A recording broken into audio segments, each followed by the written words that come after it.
আজ হচ্ছে আমাদের এখানে অনুষ্ঠানের তৃতীয় দিন। আর আজ হচ্ছে বাউল গান। গত বছর বাউল গান শুনেছিলাম, ভীষণ ভালো লেগেছিল।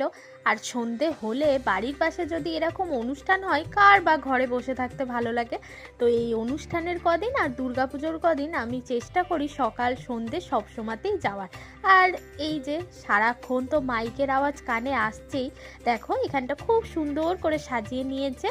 আর আমি এখানে দাঁড়িয়ে আছি, পাশে কাকিমাদের ডাকছিলাম, তো কাকিমারা বেরোচ্ছে আর আমিও তারপর একসাথে গেলাম। সামনের দিকটা প্রচণ্ড ভিড়, তাই আমরা ফাঁকায় ফাঁকায় এদিকে বসেছি।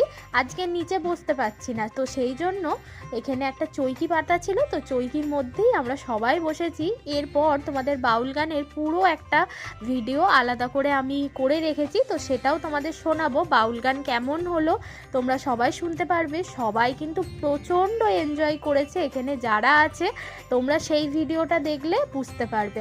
আর দেখতেই পাচ্ছ এখানে আর মাত্র কয়েকটা দিন, তারপরেই হচ্ছে এটা শেষ হয়ে যাবে। প্রায় এক সপ্তাহ ধরে এই অনুষ্ঠান চলে। আমাদের সত্যি সবার খুব ভালো লাগে এখানে এই অনুষ্ঠানটা দুর্গাপুজোর সময়।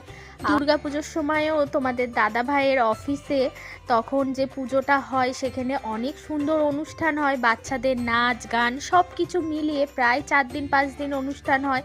তো আমি সে বছরও গেছিলাম, মানে এবছর দেখতে খুব ভালো লেগেছিল। আর দেখো এদিকে পেছন থেকে তোমাদের দাদাভাইও দেখছে।